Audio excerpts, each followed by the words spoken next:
Ce soir, nous pensons à notre cher président, frère, notre Dwight Eisenhower. Il a dirigé le pays, Seigneur, il a essayé de nous éviter des guerres. Il a promis que la guerre de Corée se terminerait, qu'il ferait tout en son pouvoir pour ça. Il a promis à ses mères de ramener leurs garçons. Mais il a dit, pour ce qui est de le faire, en moi-même, je ne peux pas. Je peux essayer, mais Dieu seul devra le faire. Et tu as été avec lui, Seigneur, et maintenant tout est réglé. Pourquoi n'ont-ils pas vu ça dès le départ? Ô Dieu, je te prie de l'aider. Bénis cette âme courageuse, Seigneur. Et nous te prions de choisir pour nous le chef qui doit lui succéder. Que ta volonté prédestinée soit faite, Seigneur.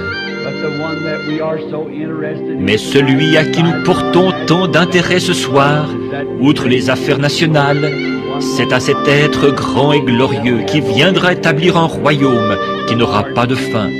Le Seigneur Jésus, ton Fils. À ce moment-là, on entassera les armes, la sonnerie de l'extinction des feux se fera entendre, il n'y aura plus de guerre. Ils planteront des vignes et en mangeront le fruit, ils bâtiront des maisons et les habiteront. Et il n'y aura plus jamais de détresse alors par la suite. Bénis-nous maintenant alors que nous abordons la parole.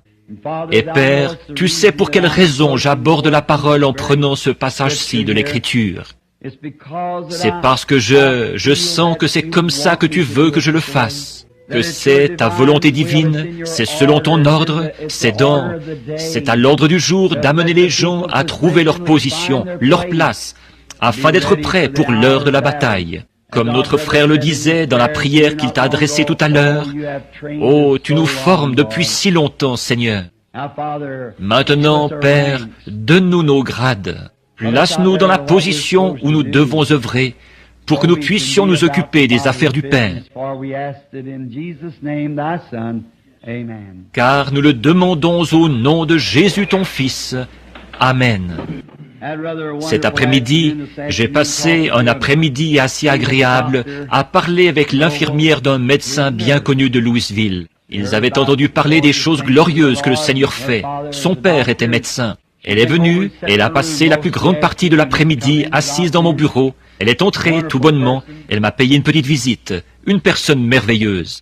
D'une nature assez stricte, vous savez, une presbytérienne assez convaincue, une vraie, au départ. Mais quand elle est repartie, les larmes lui coulaient sur les joues.